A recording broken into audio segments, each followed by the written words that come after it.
Look at the grants. Should be. Yeah, it looks like the brown. This- You're right, so right. And then they- We they talk should be then together. we wanna talk.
Everyone hear me okay? In the room, we'll be starting in just a minute. We're just waiting for one more person to reach quorum and then we'll begin.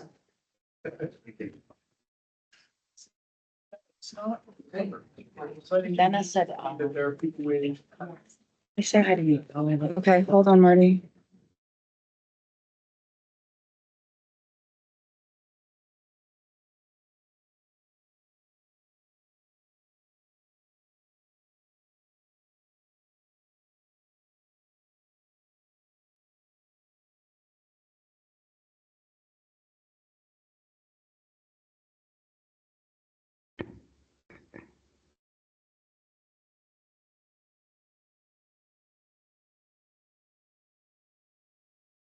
So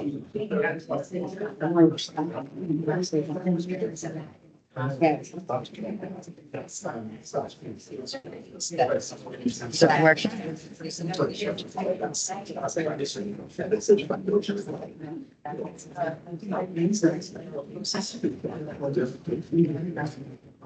Hey, good afternoon. Can everyone in the Teams room hear me okay?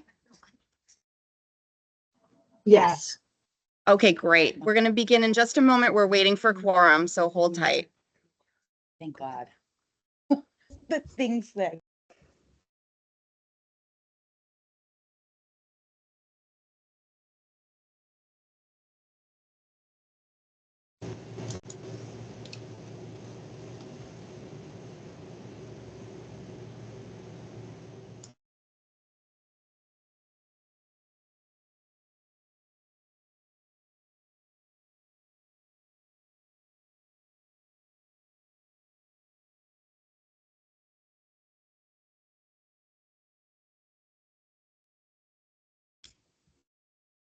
Go ahead and talk, Kathy.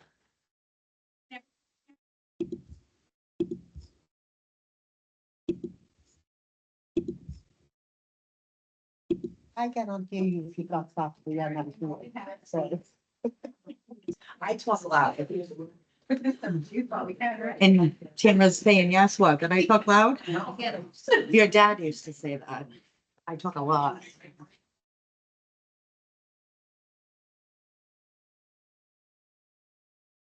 not yet. I'm still doing basic count. I just heard Spanish. We're just waiting for quorum. We need one more person.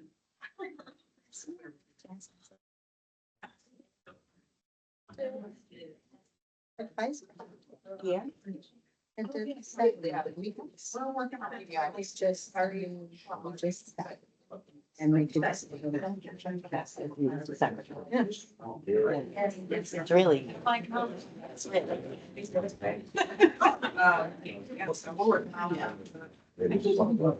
Well, it's supposed to come. Oh, Kevin, what the- Folks in the Teams room, can you give a thumbs up if you can hear my voice? Sound check. Any thumbs up, Marty? I see a hand raised. You? Okay, cool. I see one hand raised. That was meant to be a thumbs up. We can hear you. All right, great. Okay, sorry, Carrie, I'm gonna switch the screen over for you. So Marty is gonna handle the waiting room. You don't have to switch back and forth this time.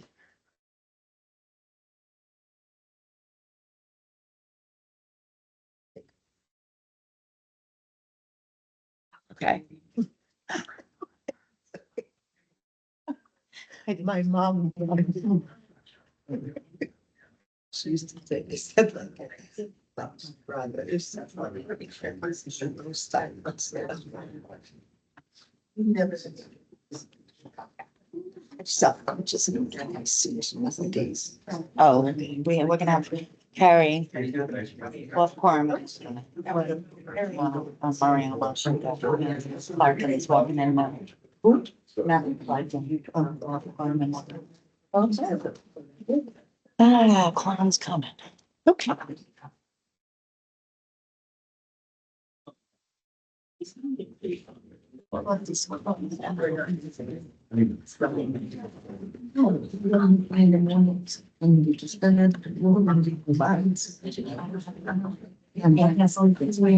think should. We should accommodate. We should accommodate her. She keeps breaking things. I'm tired of accommodating. If you don't. You know what's the accommodation? You know what it is? I watch you. You walk really fast. I did. Excellent. Good afternoon, everybody. Welcome to the August Opioid Settlement Advisory Committee meeting. I'm glad I said August. I have for about 2 weeks now been using September as the date. I don't know why, because I really don't want it to be, but yeah, jumping ahead. Welcome to August. We are going to get started, and I'm actually going to start by asking the members to introduce themselves. I will go around after introducing myself, Carrie Bridges, serving as chair of the Opioid Settlement Advisory Committee.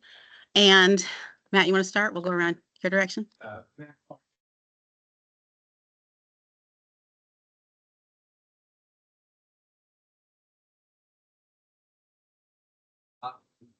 Then Attorney General's office for the first part of this meeting, and then unfortunately I have to go and do a part of the meeting. We do have to meet and have lots of the second part. You go in, give them a time. You representatives. And I started the chief justice of the commission. Good afternoon, Matthew Moynihan, representing Washington. Joshua Miller, representing the state bench. Philip Chan, representing Rhode Island Department of Health. Thank you so much. And for the staff who are going to be speaking at this meeting, if you'll introduce yourselves as well, and I'll start with you, Kathy. Kathy Schultz, the director of the Governor's Overdose Task Force at EOHHS. Marty Rosenberg, UHHS Director Paul Simpson. Tamara Berman, evaluator, UHHS. Thank you, everyone.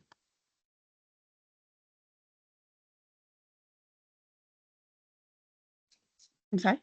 Let me ask the staff that is not presenting to us. Introduce Oh, I themselves. apologize. Assistant Secretary Novash, would you like to start? Gianna, you want to introduce? Gianna DeLuca, Interdepartmental Overdose Project Coordinator. Ariana, the chief health program evaluator. Christina Schultz, Lead Data Analyst for the Overdose Task Force. Anna Novais, Assistant Secretary for UHHS, and you have it. Did we miss someone that walked in? Oh, we'll give Dennis a chance to sit down, but our members who missed introduction, if you want to introduce yourselves. Patricia.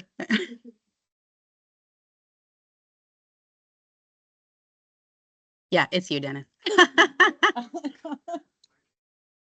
Yeah. They were. The advisor.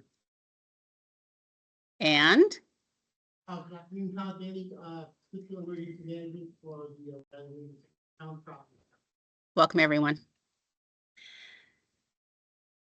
We are going to, I'm going to ask in a moment for approval of the minutes from our last meeting, and then we're going to present, or and in some cases re-present, slightly differently packaged in response to some questions from the committee, data about allocations and spend from FY 24, 25, and 26 before we move on to presenting, along with some stewardship data and behavioral health data spend that impacts the opportunities for the work that OSAC is concerned with to be completed.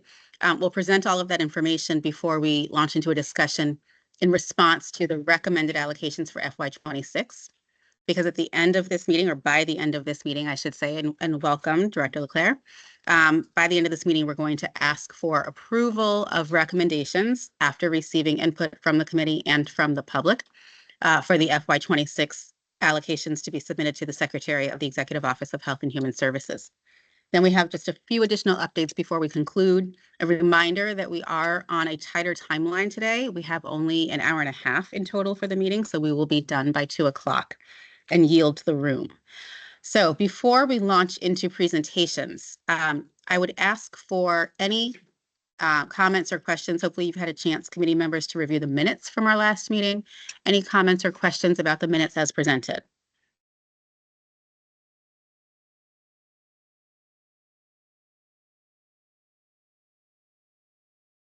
Not hearing any, I would accept a motion for approval of the minutes. Thank you, Todd. Is there a second? I think that was Patricia. Thank you. All in favor of approving the minutes as presented, indicate by saying aye. Any opposed? Excellent. Minutes are approved. Okay. So again, before we jump into a presentation of the allocation recommendations for FY26, let's just walk back a little bit and review kind of how we got here with FY23, 24, 25. As a reminder, we need to make a recommendation to the secretary for the allocations for FY26 to be included in the state budget.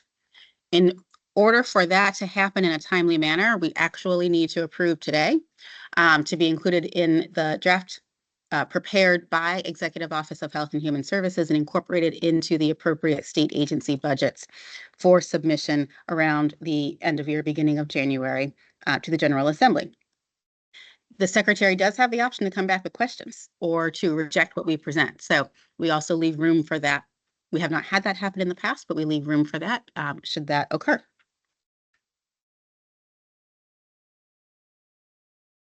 Before we jump into the data, let me just remind you that we are pretty daggone awesome. And we do continue to set the tone nationally.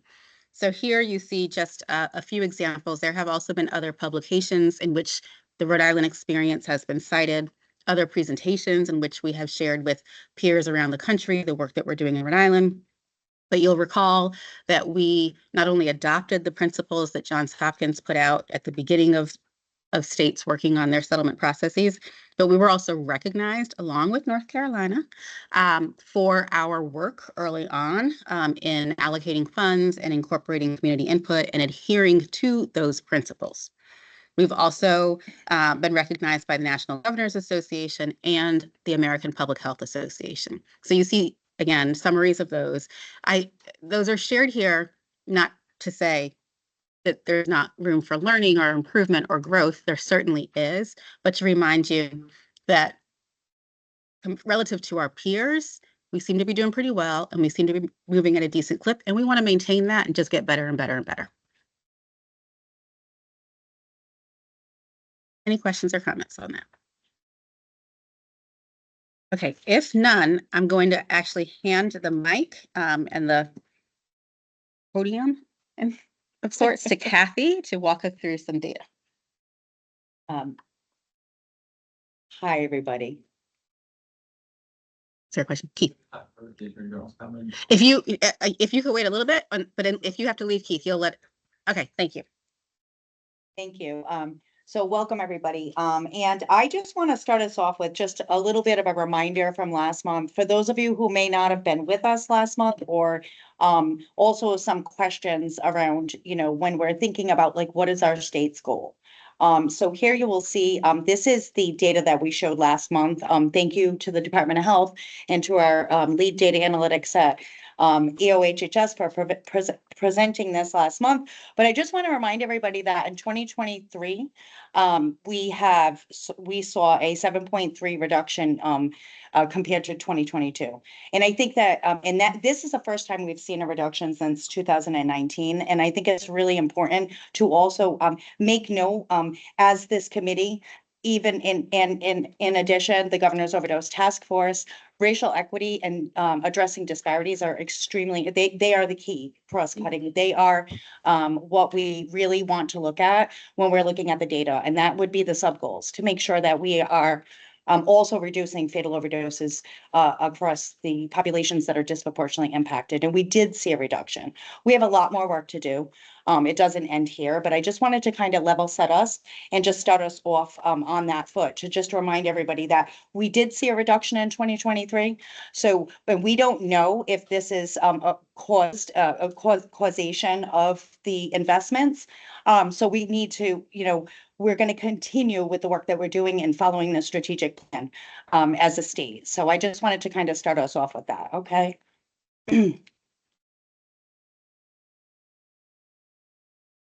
And now we can get into the the refresh of what we kind of presented last month, and we wanted to also include FY 2025.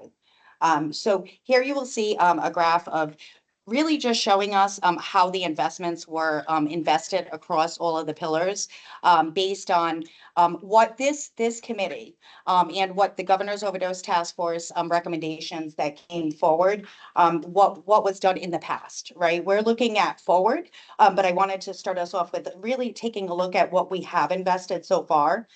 So the budget allocations for FY 23, 24, and 25, the totals for FY 23 were $20 million. FY 24 was $10,270 million. And FY 25 was $18,453,546 million dollars. So that's a total of $48 million, approximately, a little over $48 million. And you can see that this is presented across all the pillars. And I also, last month, we handed out a handout, and you should have all gotten it in the committee. It also is on EOHHS to kind of break that down. And I also want to mention that we mentioned this last month, you know, that treatment, the services itself are not reflected here, as they are typically insurance expenses or Medicaid reimbursed, or it could be commercial insurance.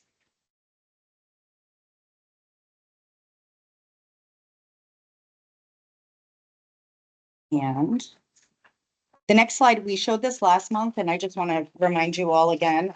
We also were able to update this slide because we did have some spent. And as a reminder, when these spent amounts go in, they have to go through our RIFAN system. So there is, it does take time. It takes at least 30 days once the invoice is presented. And then sometimes there's some journal entries and some things that have to happen behind the scenes. And our finance grants person is always on top of that, Michelle, who is actually with us too. And I know she doesn't always introduce herself, but Michelle is the person who really handles a lot of the finances. So we did see a little bit more spending, and I just wanted to kind of just update you all on that. So in fiscal years 2023 and 24, this is the same thing, saying the same thing. So sorry about that. There was $4 million. I'm going to break this down for you. This is consolidated 23 and 24, but I want to just break it down for you. In FY 23, there was approximately $4 million that was spent, but I also want to remind you, and I think we're going to talk about this on the next slide. I think we can go on to the next slide. This gives you a little bit more detail. In FY 23, as a reminder, for those of you who are new, or if you recall, the $20 million that was allocated and the decisions were made. That money didn't actually start to get into contracts till at the very earliest December. So it was already halfway into the fiscal year. And that was some that were, you know, just kind of added to existing contracts. The procurements take a little bit longer. So we saw about $4 million that was spent in FY 23. And then we saw that more than double in FY 24, which is what we anticipated, that we would start to see more spent. But we kind of broke this down a little bit differently. We wanted to kind of take a look at what is actually being carried forward. So as you can see, FY 24, this reflects the 23 carry forward that we just talked about, which the original allocation was $20 million, plus $10,270,000 for FY 24. So what that means is if you look at the first column, that's 26,107,000. That is minusing that $4 million that was spent. And then in the third column, you will see the carry forward for FY 25. That is actually what carried forward. So that is the total amount. So that's minusing the total of 4 million and approximately $10 million. So it's about 15 million when you add it up. That's how much was spent. And so therefore 15 million is carrying forward into FY 25.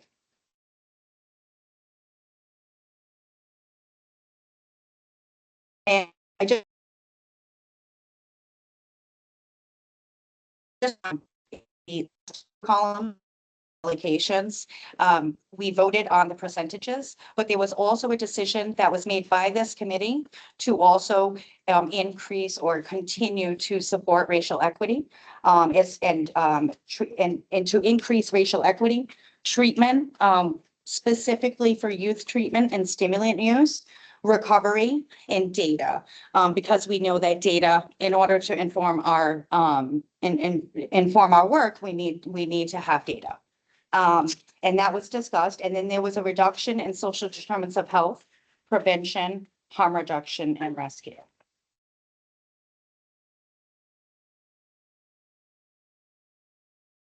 Oops, I went too far. And then here, we're just gonna take a quick look at stewardship. This is the stewardship, as we mentioned last month. We were gonna also, we had agreed that we would show you the stewardship budgets. So this is what stewardship looks like. And it's kind of set up the same way. The stewardship FY 24 enacted budget, that's with the carry forward. And then we have the stewardship spent. And then we also have stewardship budget with carry forward. And then the FY 26 budget proposals. I do want to make note that if you look at the stewardship FY 24 spent, that spent amount is actually more than what is actually being proposed in the budget. So there will be carry forward to be able to hopefully, to do that. But going forward, the amount of money for stewardship is 4.5. It was always 4.5. It was that there was some money that was carried forward from the beginning of it. So we just need to, when we're thinking about maintaining programs, we've talking very closely with our state agencies to remind them that it's very, very important that we stay within that 4.5. Because eventually we're going to catch up to that carry forward. I also want to note that you have something in your packet that breaks it down a little. A lot of the stewardship is actually supporting some of the alcohol use disorder, as well as the Department of Corrections, which we know is very important to make sure that we have our Medicaid assisted treatment programs in the ACI. So, as a reminder, this is the additional sheet that Kathy just referenced that has additional detail on stewardship. As a reminder, this committee is not voting on the stewardship allocations. That's a state decision, but it certainly, we want you to know about the stewardship allocations. It's complementary to the decision-making of this committee. Keith, I know you have to head out of town. Can I ask you, I know you have comments you'd like to submit? And if you'll go in Yes, we will. Got it. Do you, if you want to do it now, if you want to wait? No, this is great. Okay. Yeah, thank you all for your time. Keith Hoffman from the Attorney General's office. Unfortunately, I actually was not going to attend this meeting. I have to run probably in about half an hour. And Julia Harvey from our office will be subbing in likely on the vote. But I was asking Tom just to briefly comment on the proposed fiscal year 2026.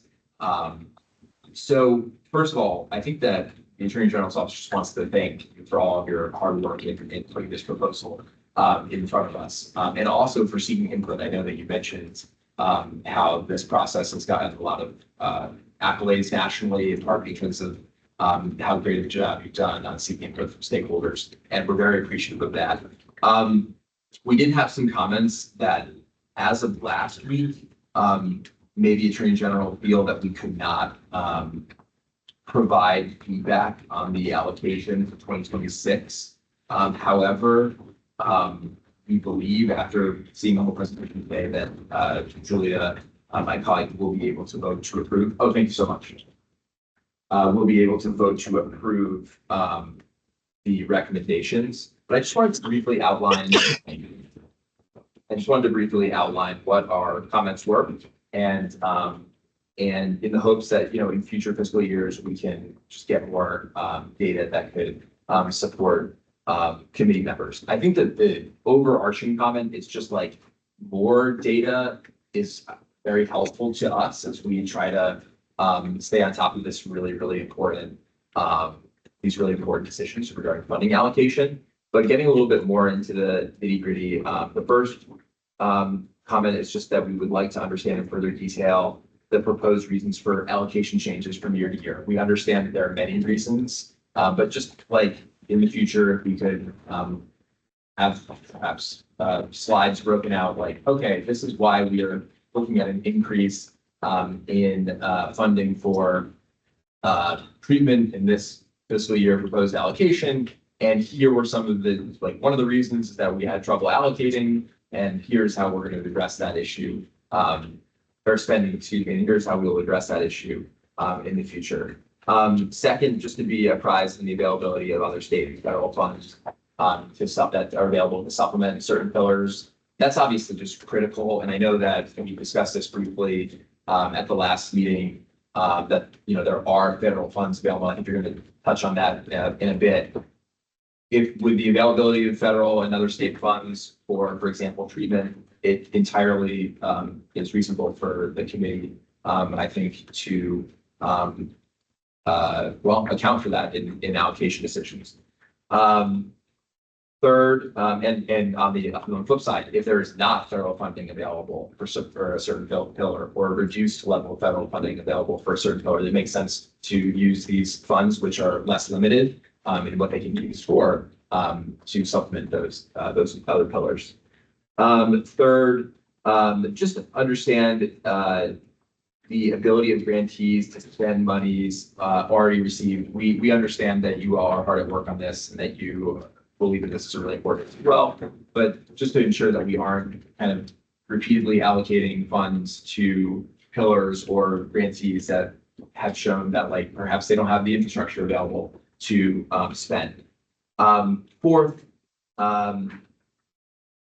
just understand that funds that are allocated to particular grantees are in the correct pillars. And perhaps like just I am admittedly new to this role, and it could be that others just understand this much more deeply. But I think there are a number of grantees whose projects are really quite cross-cutting, and which pillar they're assigned to is, they could be assigned potentially to multiple pillars. And just understanding it with a little bit more granularity that the pillars that projects are assigned to, that grantees are assigned to, are where they should be assigned. Because when we're making these decisions about, a few percentage points to a pillar, it can make a pretty substantial difference if a particular grantee is in, a particular pillar versus another.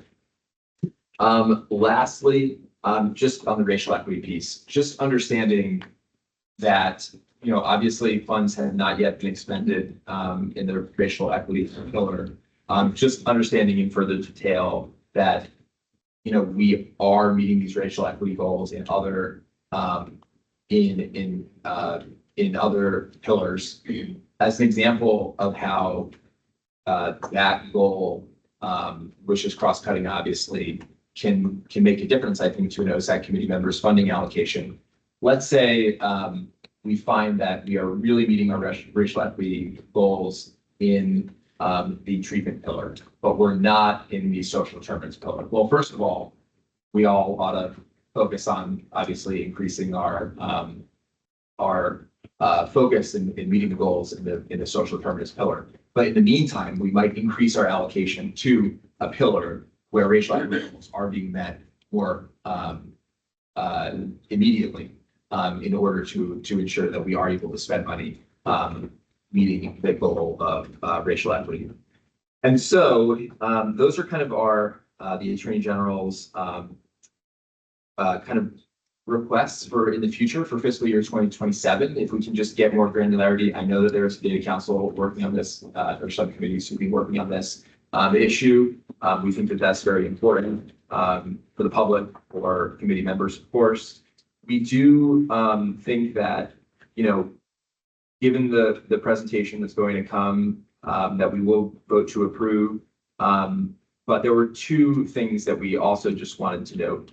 First of all, the treatment pillar. We've been pretty vocal in the past that we believe the treatment pillar funding could be increased. It is increased in fiscal year 2026 slightly in the proposal. But obviously, like the availability of those other state and federal funds is really key. And it sounds as though that there is an increased availability of federal funds in particular for that pillar. And so that is great to see. But generally, we believe that putting these funds to infrastructure is a good source, a good reason, a good way to spend. And second, just on the social determinants of health piece, just understanding, the fact that that is mixed with communications, and just understanding like how the social determinants of health spend is going out. In the other pillars, obviously, it's a lot there perhaps is more clarity on how the money is being spent, but ensuring that, I think as you described in the last meeting, that social determinants of health spending is in fact being targeted at the impacted communities, right? Social determinants of health, obviously incredibly important, but just ensuring that it's targeted and that, you know, that communications piece where there is overlap with other pillars like data and governance, just making sure that, again, the funds, the grant funding is being allocated to the right pillar so we can make those decisions with all the information possible. But with that said, we just, again, wanted to reiterate our thanks to all of you for piloting this data and look forward to working with you the next cycle to ensure that committee members have the data that they find useful to make these decisions. Thank you. Thank you.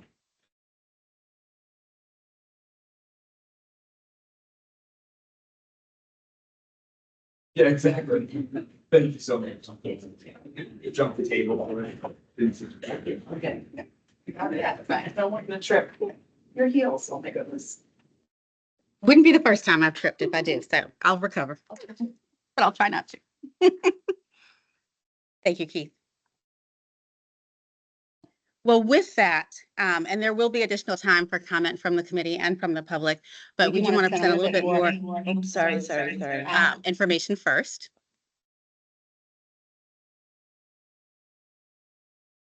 First, let me remind you, I've mentioned the guiding principles from Johns Hopkins. These are the guiding principles from Johns Hopkins. These have been endorsed by this committee since the beginning. It is worth a minute to just review this slide again before we make a recommendation on FY26 allocations. That we agree it is important to spend money to save lives, to use evidence where it is available, to guide our spending, to invest in youth prevention, to focus on racial equity, to develop a fair and transparent process for our funding recommendations, and to consider future sustainability in our recommendations. And we underscored that sustainability. And as you just heard from Keith, like we're doing this, but of course we want to keep getting better as we have more detail and we have it earlier and we have more complementary information from other spending initiatives like stewardship, for instance, or like federal funds. We want to present that to the committee so that you can have really robust information to make your recommendations. But once again, I'm putting these forward to just keep top of mind as we continue in our discussion today.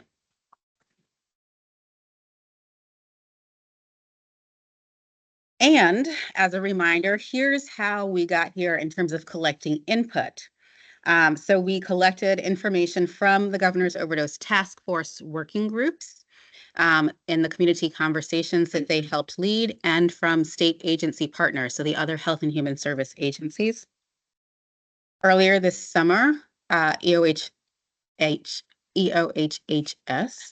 provided an initial look at the FY23 and 24 spend and what was actually spent versus carried forward. Again, helping to build our information to lead up to today's conversation to make decisions. Looking at what was going to be available in other parts of the state budget to support this work.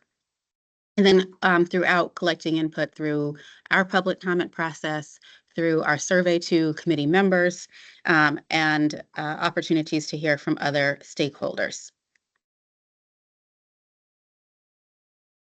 Sound familiar? So I'm actually going to hand it over to Tamara to talk about the feedback from committee members. I think.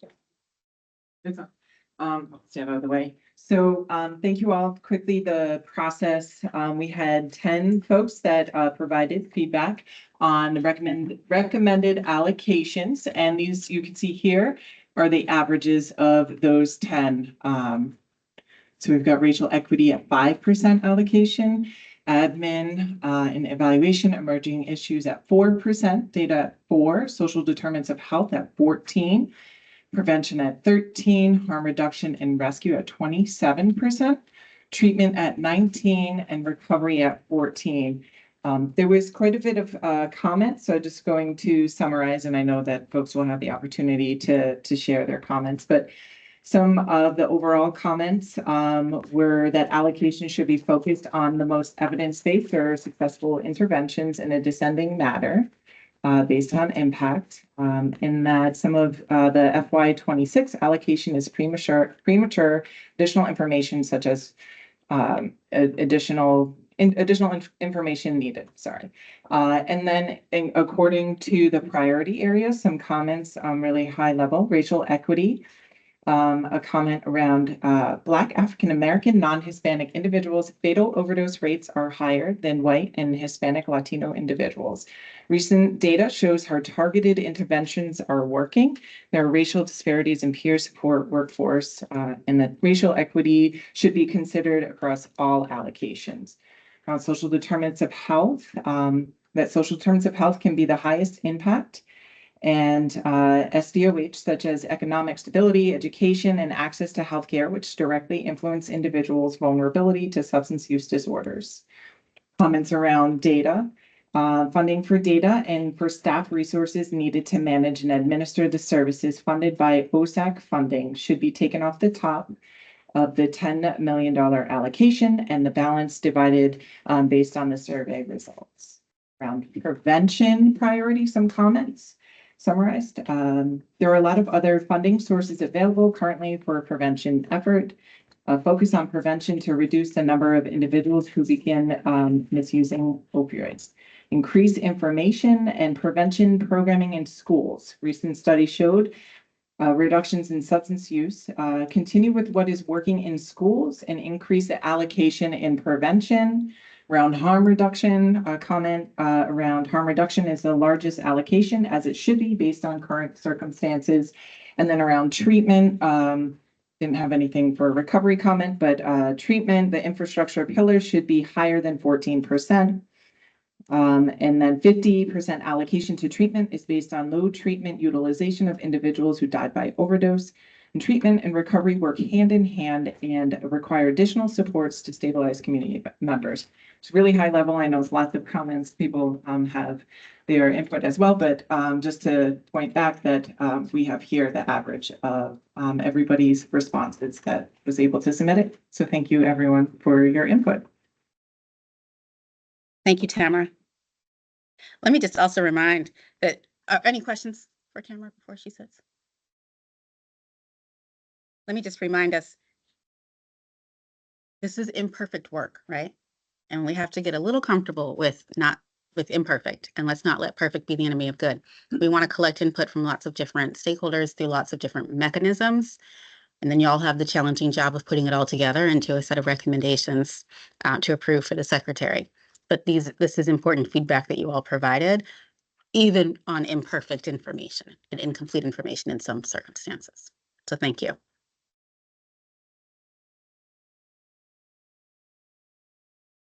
Okay, and now I'm going to ask Marty to talk a bit about some of the other funding sources available to state government to support this work.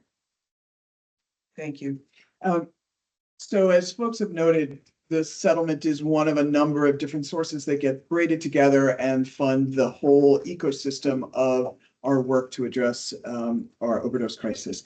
And I want to be clear here that the funding that I'm about to talk to is really apples and oranges. We can't really compare some of these dollars with settlement dollars, but together it creates, as I said, an ecosystem. So I'm just noting that in this past legislative session for this coming fiscal year, the General Assembly did approve the full request of rate increases that were created by OHICS, the Office of the Health Insurance Commissioners, very carefully defined rate process. Now, there are some folks who, would clearly go and say we could use even more rate increases. I recognizing that providers, are making up for years of not full rate increases or many years of no rate increases.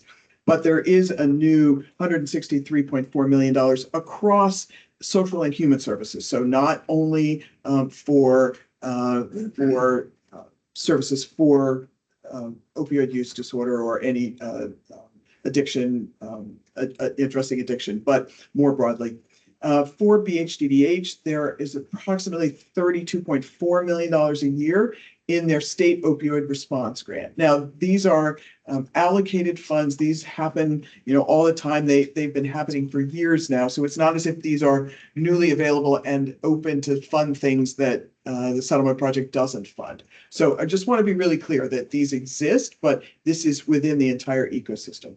In the Department of Health, there's approximately $15 million over the next 4 years for their overdose data to action and their prescription drug monitoring program. We'll note that overdose data to action primarily funds harm reduction, and they have seen a decrease from previous funding cycles. So this is less money that they had in years previous. And the next is the Certified Community Behavioral Health Clinics. Folks are no doubt hearing a lot about what we call CCBHCs. $76.6 million federal and state together. This covers all behavioral health services. Let me say that differently. This covers a range of behavioral health services, not all services. Residential is not covered, detox is not covered, but it covers a broad range of services, is what I had meant to say, across the lifespan. So if you have particular questions, I'm going to throw it to Director Leclerc to figure out exactly what is covered for opioid use disorder. But the point here is that a lot of co-occurring conditions that happen with SUD are covered within CCBHCs. People will be able to get faster access, and it'll be across the lifespan, kids, adolescents, older adults as well.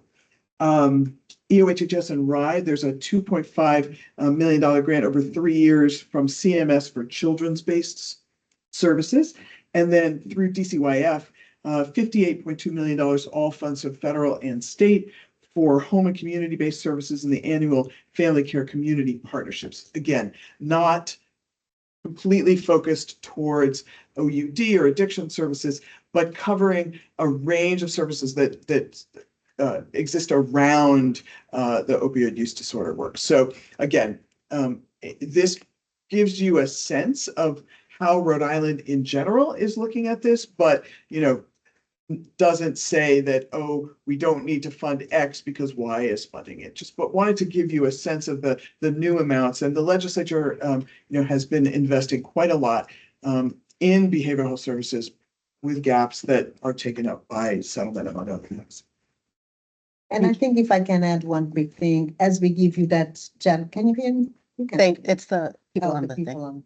You all are important to us. So we wanted to give you that general picture because while we're not using funds to say we replacing or adding, but one of our functions and obligations as the OHHS, as an umbrella organization, is making sure that we are coordinating and aligning how the funding is spent.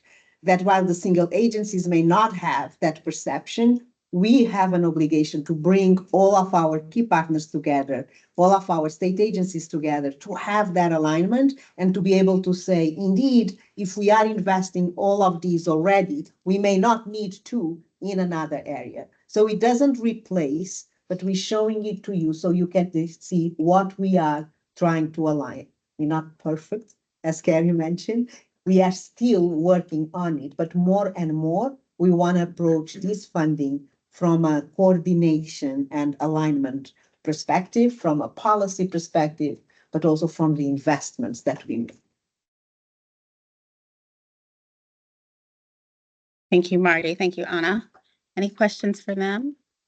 Yeah, Senator Miller. What you said about replacing, when we first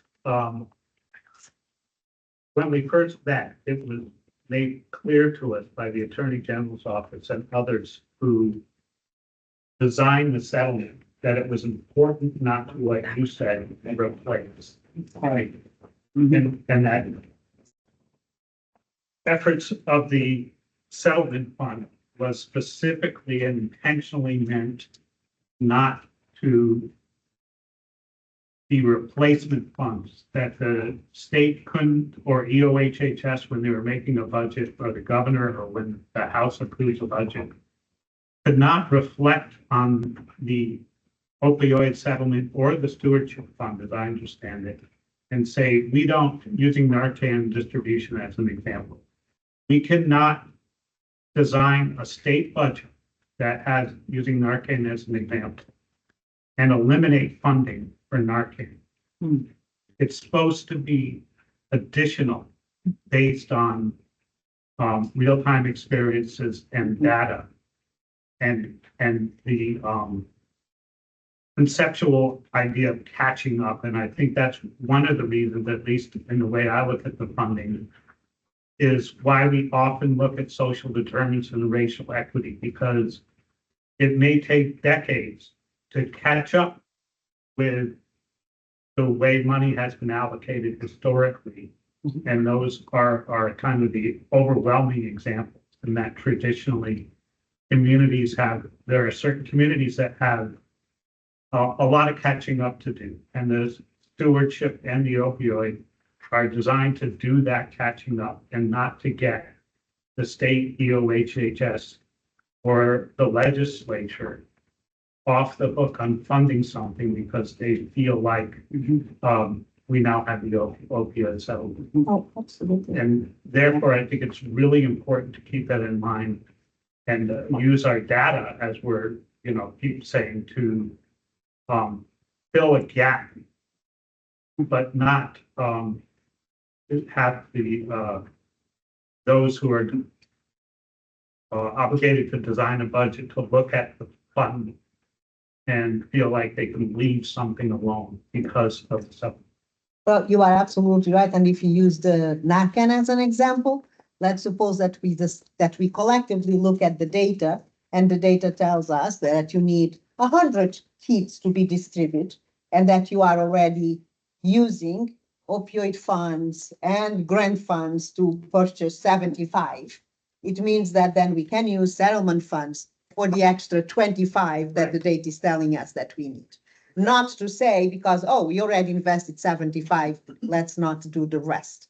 So that's how I see it in my mind in terms of alignment and being aware of that broad picture. Now, if I don't have that broad picture, I may not know that the state is already using federal funds and other funds to purchase 75, and I may be thinking that I need to purchase and to use funds from the settlement for 100 kits. So that's the way that I think we need to continue to do efforts to know all of those funding streams, all of those investments, so we effectively use our settlement funds in the most strategic, gap-filling, impactful way.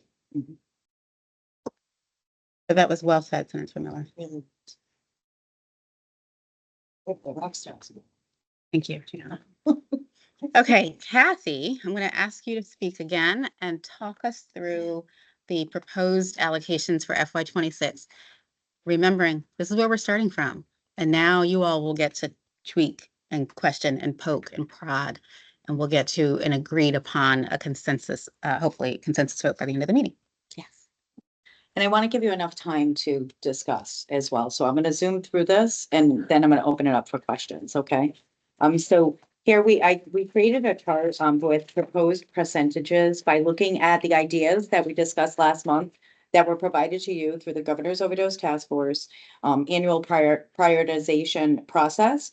We updated these percentages to also reflect an internal analysis of the task force responses to us, considerations of other sources of funding, and input from our state agencies. So we here at EOHHS have had, I see Linda here, we've had BHDH meet with us maybe twice in the last probably 20 days, as well as the Department of Health, and we've met also with the Department of Corrections for stewardship. And you'll see that many of the percentages are fairly close. The recommended amounts for recovery and prevention, for instance, are the same. Harm reduction is an increased percentage for FY26, but when we get to the next slide, you're going to see that the harm reduction is actually less dollar amount of money because we also broke this out by dollar amounts. So you'll be able to see the dollar amounts as well as the percentages. Last year, you added some additional treatment dollars, which are in planning process for procurement right now. As you heard a little bit about the rate increases, in speaking to BHDDH, it was made clear that sometimes those things impact processes to actually do procurements, because we want to make sure that when we're putting out infrastructure opportunities, that the providers also have the ability to sustain that, right? And also, some of those procurements are one-time allocations. That is a one-time, for instance, if it's for treatment or recovery housing or whatever, that may be a one-time investment. And now that so why don't we go on to the next slide and get right into the money part. And now you have the deck in front of you. So if you want to go back, if you would prefer to look at it as percentages, but you also have the dollar amounts. So now in FY 26, there was $18 million. I mean, I'm sorry, in FY 25, there was actually $18 million. So I want to just remind you all that in FY 26, there was approximately $7 million less. So we had to really take a look at the pillars and look at the percentages. Here you can see the impact of a lower budget and that's available to us. So we had to make some decisions. And as I mentioned before, you can see the differences in the dollar amounts. And specifically, I had mentioned harm reduction, so I wanted to just kind of bring your attention. Since that was an increased percentage, it's actually a decreased amount of money. So I just wanted to kind of explain, and that's what kind of the rationale was of making sure that you had all of the information or as much information as possible when you're thinking about making decisions and discussion, because we're going to start off with discussion first. And finally, I can go through this slide and then we can go back to the slides just so that my part of the presentation is done. I just wanted to remind everybody of evaluation, because I know that question's probably going to come up, and I asked that very question. And I want to just say that we did present this in January. We presented the evaluation steps and timeline. This is a massive evaluation. We're looking at more than just opioid settlement, because as we just heard, this is all about the entire system, right? What is touching the overdose work? But I wanted to just give you an update from mid-December 2023. This was presented in January. This was where we were. In January, we had set out the process, presented to you all. Output number 1 has been accomplished. There's programmatic evaluation plan, and progress reports are developed. Output number 2, the programmatic public dashboard has been developed, and it's in phase 1. That was presented to you by Prevent Overdose RI, Brown University. We're moving into phase 2. So we're going to continue with the transparency and getting that programmatic public dashboard out on Prevent Overdose RI. Which is linked to EOHHS's website as well. And we are set and in place for December 2024 to have our target indicators and goals reset sort of, or refreshed. And the reason why is because with a much larger investment and a strategic refresh, first and foremost, being done in 2023, it's important that we're looking at each one of those strategies and we're making sure that we are actually looking at the right indicators across all of the pillars. So I just wanted to let you know that hopefully in around December, we should be able to present to you all. We also have partnered with URI, so we have increased capacity for the evaluation. Thank you. I'll hand it back to Carrie to start the discussion. That was very quick. That was a meaty part of our agenda for today. So questions on, and I'll go back to any slide you direct me to, the percentage recommendations, the dollar amounts, 11.5 available that we know and are committing to today, 11.5 available in FY 26 OSAC funds to allocate, settlement funds to allocate. Director Leclerc?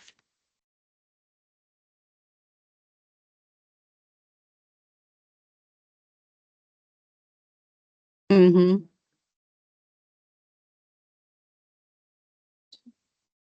In regards to the amount that's been allocated for administration and evaluation and that, maybe something an emerging fund, but the municipal funds, is that adequate to do the job? Because it gave the way I would normally think, the way you'd want to fund that is outside this formula. So that we don't know in allocating percentages, what's needed in order to accomplish the goals of this, of our effort here in terms of outcome measurement, in terms of getting the job done for administration, evaluation of data. So by doing it by a percentage that we throw out there, I have no idea if 8% is what you need or 7% as a collective group. So my question then is, what ended up being averaged here, is that sufficient to do the job? And if not, then maybe you want to consider a different way of funding that outside the formula and then making the rest of the funds available by the pillars. Yeah, let me take a stab, and I know my colleagues up here will correct me if I go wrong. A lot of the administration and evaluation are people and contracts. And so we know what they're going to cost in FY26. So this figure accounts for what it will cost to sustain the people and the contracts to do the administration of these awards and to do the evaluation of these awards. The emerging issues in municipal funds is a kitty that we set aside last year, in fact, that we want to continue to bolster, reinforce, leverage, amplify the formula award to municipalities across the state to help to coalesce neighbors working with neighbors across municipal lines, to help to spread a promising strategy practice. But that's what that money is for. We didn't spend it all in FY25.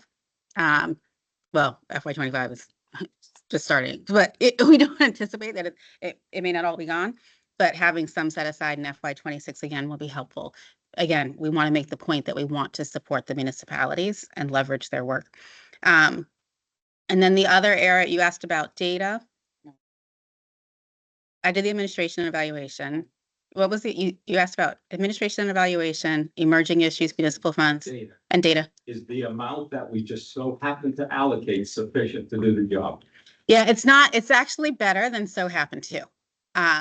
And in particular for the data, it is around the infrastructure, the people in state government needed, and the contracts coming out of state government needed to collect and analyze and report back the data and support the public presentation of the data through the PORI website. So these are numbers based on actual commitments and expected commitments. And so we believe it is sufficient to do the job, to your short answer. I recommend that you may want to consider a different way of funding it, because if as a group, we want to give you 1%, what would happen? We could not continue to, right. So I don't, because it's part of a formula that you use and you're having us allocate a percentage.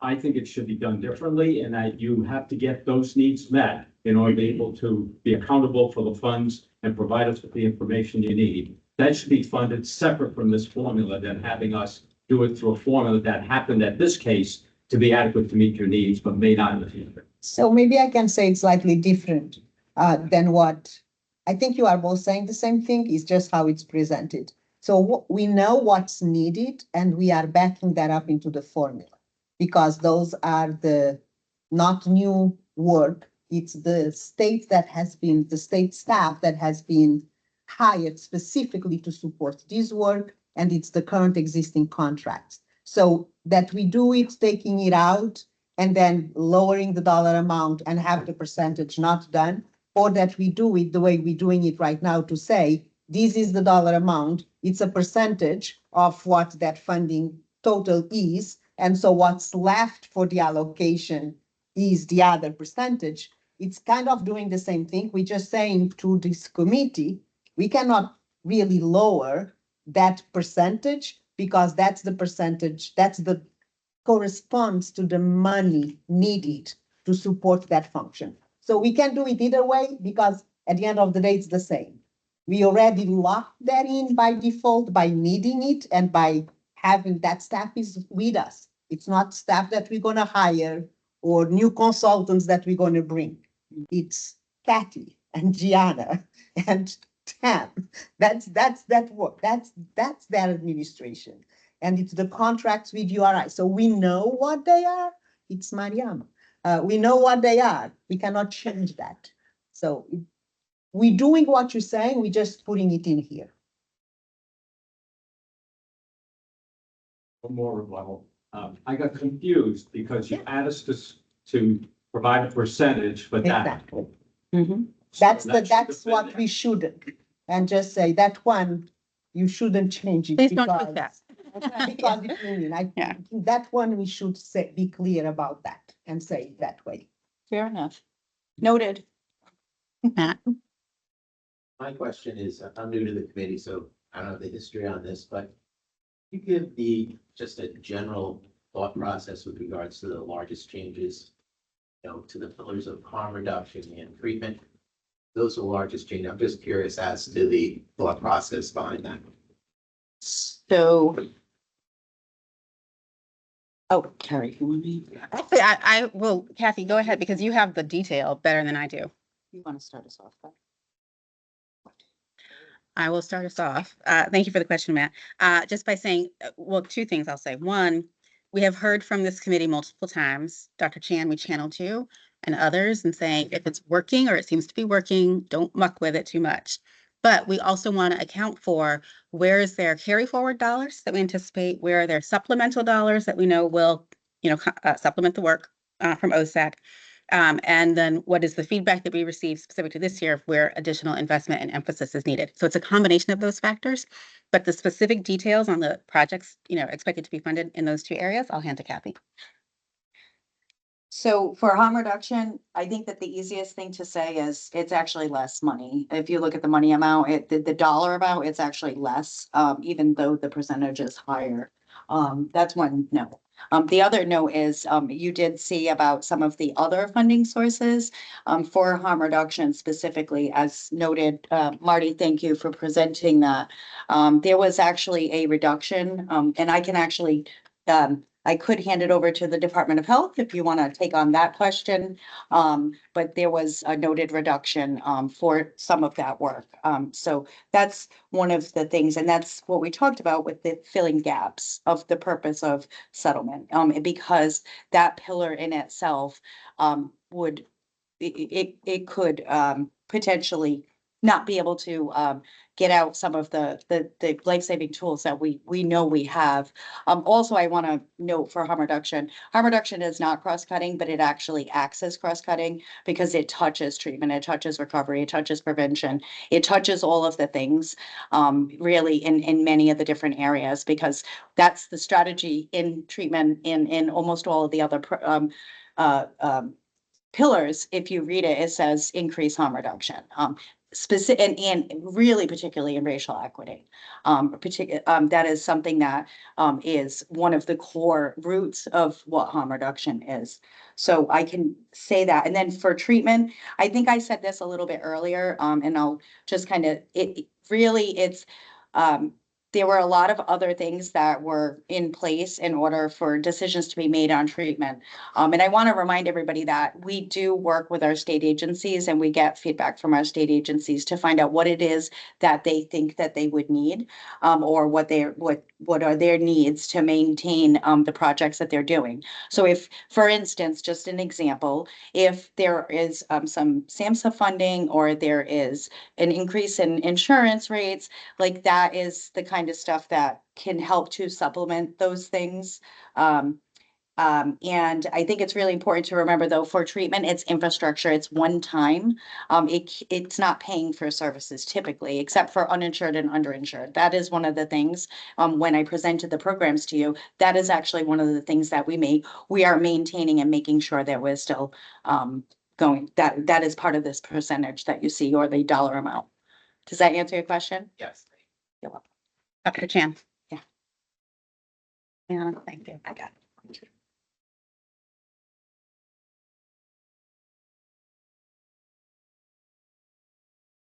Good afternoon, everyone. Just to make a couple comments based on what we're hearing today. I want to affirm the need for data. I do think that that's really important. We talked about that, and I know that UHHS and the Department of Health are working on getting some more granular metrics, and certainly the focus on evidence. I kind of want to remind us as well that, and I know that most folks in here are on the governor's overdose task force in various capacities, but the way I see it too, and this is a question I think maybe more for Kathy, is that the governor's overdose task force has done a lot in terms of strategy, right? In fact, there's a whole strategic plan. And so my understanding of our role here as well is to make some broad-based allocations to see elements of the strategy implemented. And so I guess one question for Kathy in a second would be, is that happening? Are there any major shifts in strategy over the last year where we should consider as we think about different funding allocations? And I think as we think about our role here, I do think Senator Miller, I think, brought up the sustainability. And I know that's been a key theme. And I think what would be helpful too, as we think about the fact that funding is being reduced over the years, is looking at sustainability of what we're funding as well. So it may be that some of these costs are hard costs, they're one-time costs, or they're costs that we absolutely have to fund in order for things to be done. And some of this money is going to other projects that may be one-time costs where there's good sustainability as well. So I think it would be helpful too, for those that may have a little bit of additional details, thinking about what parts of this are sustainable, so maybe they can absorb a bigger cut or not level funding it. And I think as the year progresses here, these sorts of conversations are more and more important as we have less and less money to make sure that there are firm sustainability plans for all the money that we're allocating. And you had that nice slide about all the money that the state departments are receiving. Department of Health did get a cut. We had about 25% cut, about $1 million in one of our major substance use grants. We lost another couple $1 million in terms of some of our DIS, which affects some of our harm reduction work as well. So we have lost, at least at the Department of Health, a significant amount of money. And I do think, to Senator Miller's point, is that we should think about ways for even our state agencies to be sustainable. But even on that slide where you had the millions of dollars to the organizations there, I think it's important to recognize that a lot of that money goes out into the community, right? That money isn't to the Department of Health, it's not to BHDH, Department of Health, UHHS are passed through. So a lot of that money is already going out into the community as well, which I think is an important point.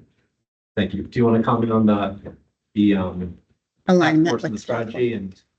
Does that ban any shifts in the strategies? And just the alignment to the But strategic just plan. as you look at sort of where the task force has focused, where you see the needs are, does this sort of roughly approximate what you see as sort of the needs for the overall strategy about the governance of those task force? So everything, and my favorite word is alignment. Everybody knows, I say it all the time. So what I really want to not put my opinion into this, but looking at data and looking at like what we're doing, I want to go back to the goal. If we are reducing fatal overdoses and we are specifically making sure that we are addressing those that are disproportionately impacted, I think that as far as from the strategies perspective, we're on the right track. We have a lot more work to be done. And I also think that it's a little bit too soon to see how we're doing, because this is the first time we've had a reduction. We've been going up. We haven't gone down yet, and now we're going down. So that's why it's so important to really think about that, this evaluation that we're doing. So for me to say, are we, which area? I do think that, to your point, Dr. Chan, harm reduction really is an area with the reductions from the Department of Health, that from the CDC, I imagine, and also just maintaining that right now. The other thing I want to note to you all, we're not on the spending or the carry forward slide. The other thing I want to remind everybody is the Overdose Prevention Center has $3.25 million that was been allocated. But right now we're at we have to wait because there's other policies that are in place, right? Getting the licensing and so on and so forth. So some of that is kind of like, it can't be spent yet. So that happens too. So when you're taking a look at some of these areas, but if, we also need to think about sustaining that, right? We don't want to open an overdose prevention center and not being able to pay for it afterwards or support it, right? And we're working very closely with our partners so that they know that they also need to start looking, you know, they have to think about sustainability plan and we're working with them. That's one of their milestones. So, you know, so that would be kind of my answer to that. I think that all of this collectively has to work together. And I think that, you know, with the help of our evaluator, our data analytics and URI as our, we will know a little bit better. And we're going to, the plan is for the task force is to look at the strategic plan next year too. So that's another thing I'm going to be talking to the co-chairs. One of them, two of them are here, about how we're going to look at that strategic plan and just see if, you know, is this what we want to continue with? Because it'll be close to 3 years. I just have a quick question. I don't think I need the mic. You can probably do it based on the data. One of the things you mentioned was maintaining the momentum we made with having a Yeah. 7% decrease. Yeah. Within that data, are there communities that don't have a decrease where money should be spent? Maybe more in one community versus another. I believe I think I don't know if you were here, that question was actually asked and they showed, I don't have it in front of me. I would have to defer to one of our overdose, our data folks for that. But there, I can tell you what the highest municipalities, Woonsocket has the highest rate of fatal overdoses. And Providence was second and then Pawtucket. So that I know, and I think we did reverse that too, last month, on which ones actually saw a decrease in fatal overdoses. So we do have that information. To answer your question, yes, that is one of the things that was presented last month. I didn't put the planning is to do another code project with some of the funding that we have that we are going to allocate towards that. So local level, yep. And Senator Miller, on the Governor's Overdose Task Force page, the minutes from their second to last meeting, as I recall, has more detail on the distribution across communities. Okay, in light of time, I'm going to ask that we open up to public comment, and then we'll come back to the committee for any final comments and discussion and vote. But as a reminder, we're doing public comment for those in the room and those on the Teams, 2-minute maximum per speaker. We will hold everyone to that 2-minute maximum. Please introduce yourself and then begin your comments. And there's 2 hands in the back. We'll start with them. Whoever wants to go first. Hi, I'm Mike English. And last meeting I came to, I thought I was the only confused person. I think the board's confused. And I don't mean that disrespectfully. I think the numbers that you're getting thrown, you're not getting anything explained to you. You guys are gonna be voting for something. This is gonna be all yours. When this all gets hung, if right, wrong, or indifferent, you're either gonna be applauded or you're gonna be hung. Do you really wanna be there? If I was you, I would ask for that to show me what each program am I funded, what's their agenda, how are they working, and what is their outcome. That should be a full plan on their own website, your own website, that actually has a marketing plan and actually shows you what last year and the year before was and what this year is coming. Now, she keeps on saying, Kathy, saying that the number itself is going down, even though the percentages. I don't think my definition of prevention is the same as Kathy's, but prevention and recovery should be a lot more as the years go on, and the middle should go down. Because if I teach my children and I help my addicts, that number in the middle should disappear, but my numbers are in the middle are going up, and the prevention and the recovery are going down. Makes no sense.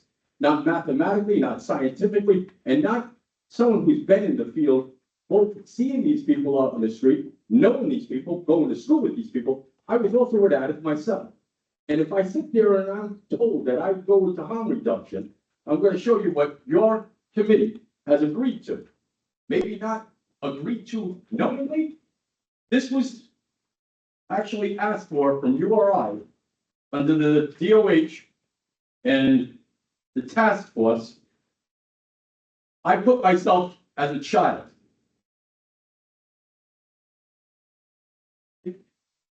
Want to open that? Tell me what it is.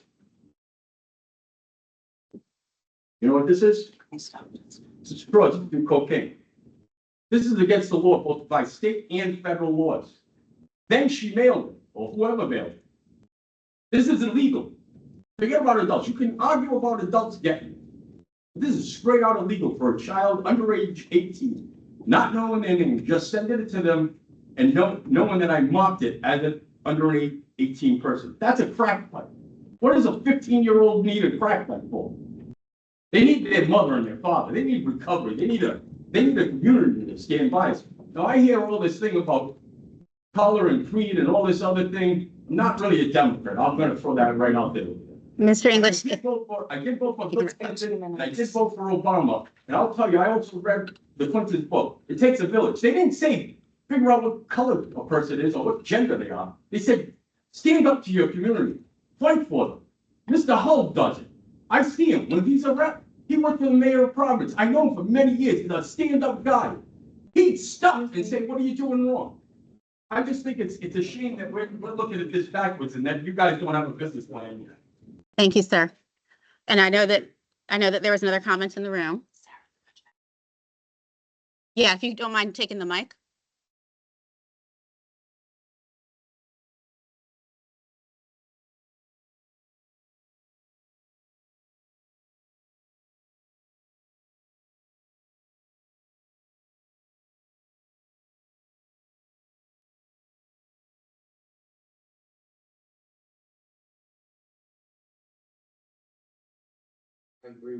I support like, I can't believe that these packages are the correct lighting and a straw and this advertising, this piece of paper they put on it, it says how to do drugs safely, how to do drugs safely. And I want to pass this around. Okay. Now, to me, we are perpetuating the problem. And we're not, we're making it worse by sending out these packages, telling people how to do drugs. What does it say? Safely. Right, how to use drugs safely. I can't believe it. It's something, I don't know. Is this what we're spending opioid money for? Okay, to make kill our children? The packages we should be sending out is how deadly this whole situation is. So I think I'm probably at the end of my time. Okay. Thank you, Vito. Thank you. We do have a comment on Teams. I don't know, It's a hand up. Sarah, but I don't know if I have the ability to unmute. Sarah, I think you can unmute yourself. I can unmute myself. Yeah, Thank you. thank you. I have a lot of comments, but I'm going to try to keep it to 2 minutes and be respectful of everybody who might want to speak. I really appreciate the transparency from the OSAC group and the breakdown of allocations. This is incredibly clear and transparent and appreciated. I know this was a lot of work. And I also just want to highlight the fact that a lot of these recommended allocations, meaning the recommendations on how we spend this money, was done so by experts in this field who have been working in this field for numerous years. It has been decided upon from community members who are most directly impacted by overdose and drug use, including those people with lived experience, which I identify with as myself as a person in recovery from substance use. I really appreciate the way this is broken down, and I know that there's some folks who might not feel the same. I think it's important that we remove personal bias when it comes to how we address the overdose crisis, because we've spent a long time addressing drug use in this nation with harmful policies and policing that creates further harm to the most marginalized communities. So that needs to be acknowledged and that needs to be made right. And I do see that happening here, and I can appreciate that. I wanted to touch upon the harm reduction component a little bit, because I know there's been some concerns about that. I understand the concern around it. However, harm reduction is a proven intervention that works. It's cost efficient, believe it or not. However, it is not funded the same way other programs or pillars may be funded. It does not receive the same federal dollars treatment and recovery and prevention does. So while you might see a larger allocation here, it is not being funded the same way other pillars are in other ways like federal dollars. So that is one of the reasons you may see a higher allocation towards harm reduction and rescue. I do just want to say these are going to, am I at my 2 minutes? You I'm just gonna are, so say- last sentence. My last sentence, harm reduction is proven to save lives. And the last thing I'll say is that a lot of the harm reduction organizations, if not all of them, are servicing adults who deserve a right to health and non-judgment and compassion and care. Whether or not they use substances, they deserve the same respect and access to care and support as anybody else, even if they don't seek out recovery at the end of the day. That's okay, because they are a human being who deserves those services. And without this funding, they wouldn't get it. And they would be further pushed off into the corners of the darkness where they would have to suffer in silence alone. And I think that's important to recognize. So sorry, I went over time a little. Thank you, Sarah. Linda?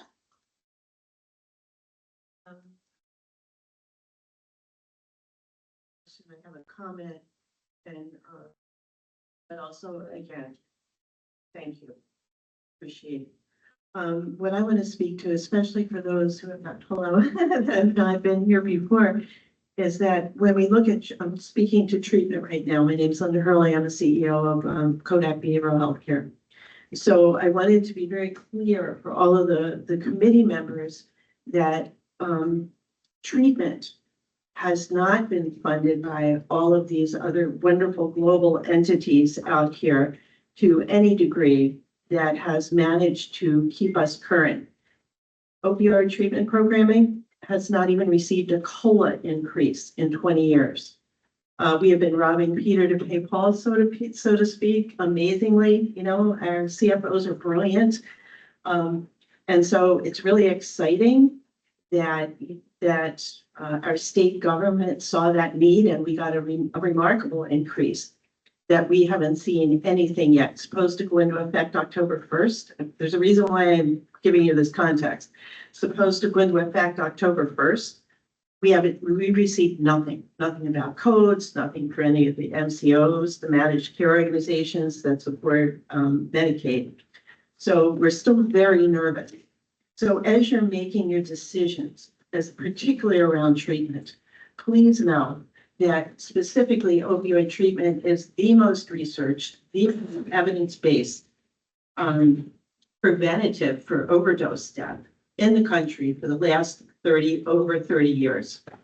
And so please, you know, I really am, I'm probably professionally begging you to understand the history of this when it comes to making your decisions around percentages, around numbers.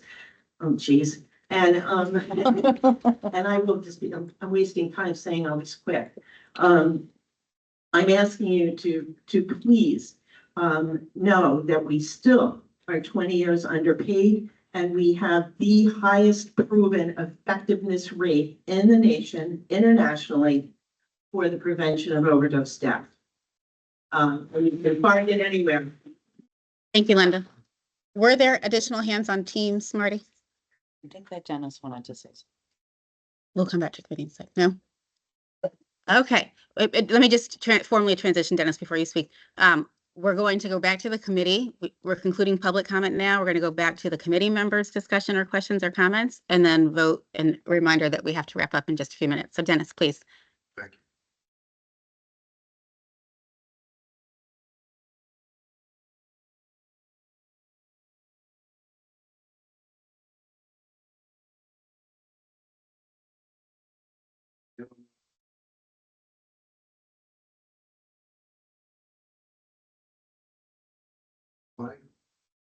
My thought is, if I send that 15-year-old to motorcycle pamphlet, I send him DC right. Like, what else can I send a 15-year-old to? That's what I help him with just a living I don't care what you said. It's not the black light. I don't care, but that's what we're saying. I don't care what you said. You're going to use, you're going to use. Yeah, but it's illegal. It's illegal. So you're able to break the law if you want to break the law. My favorite. But you're asking me a question when I said. Well, Dennis, is there a question for the committee or comment for the committee? Talk to us. Talk to us. As a comment in regards to how the supplies, they work, to save lives. We've tried every other road. And yet deaths have increased. Harm reduction works. As personal long-term recovery, so I used it when I was 13. Didn't matter what anybody said to me, I was gonna use. I was gonna use. I might, so the best I can give a young person is information how, if you're gonna use, I don't want you to use. If you're gonna use safely, be prepared. People who use are gonna use, you cannot stop that. We've tried so many different roads, you can't stop it. Tools, information, stay alive, so when they experience it, but they don't want to do it, at least they're alive. You go to recovery and treatment. Thank you, Dennis. Okay. I'm sorry, sir, we've concluded public comment at this time. We now need the committee members to vote. Let me just do you all remember the thumbs up, thumbs down. How many people feel ready to make a vote of committee members on FY26 allocations? I don't see any down. I'm just looking to see if there's any down. Okay, let me actually go back to the slide that had the percent. You can look at it as percentages or dollar amounts. Are there any proposed changes to these allocations from committee members? Director Leclerc. The suggested recommendations as submitted. Thank you. There's a motion to approve the allocations as presented. Is there a second? Thank you, Matt. Further discussion or questions? Hearing none. All in favor, please indicate by saying aye. Any opposed? And any abstentions? Thank you. So we have proposed allocations for FY26. The next steps are these will be submitted to the secretary. Secretary may or may not have questions or comments back. Once finalized, they will be included in the budget for state budget for FY26 for approval by the General Assembly next year.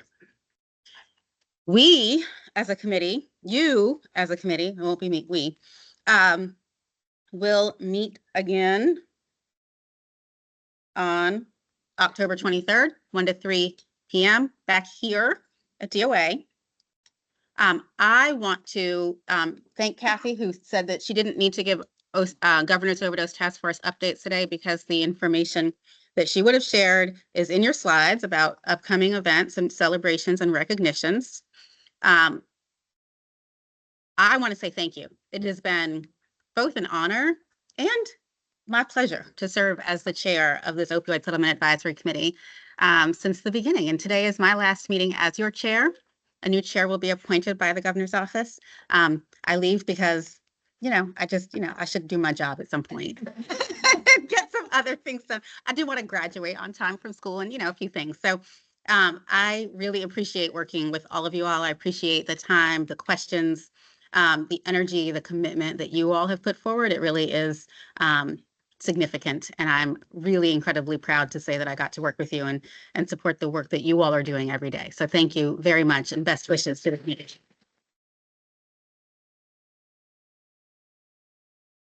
And I want to thank the staff who are just phenomenal and hardworking. And I can't even tell you how many 1 a.m. emails fly back and forth among this group. So thank you to all the EOHHS staff, and the meeting is adjourned. Take care, everyone. Be well.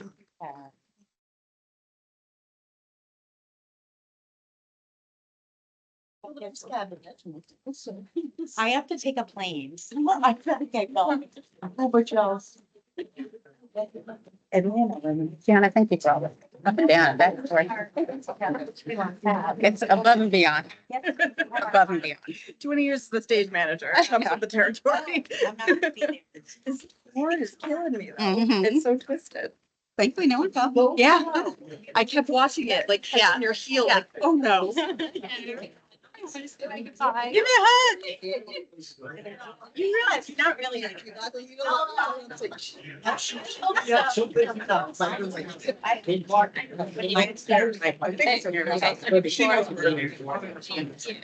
I leave this stuff here. Yes, please.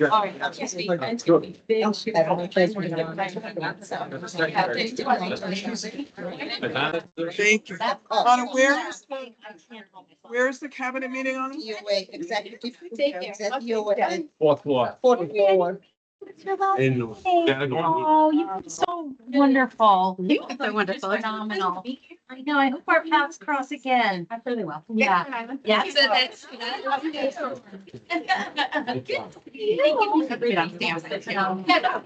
Thank you. Yeah. Oh, No, please don't. But I'm gonna take you out for dinner again. About that. Let's do drink. Yeah, let's go have a drink. That's. I ate my escort out because I got into it's a really big deal. Guys, yeah, it's. And if you. Yep.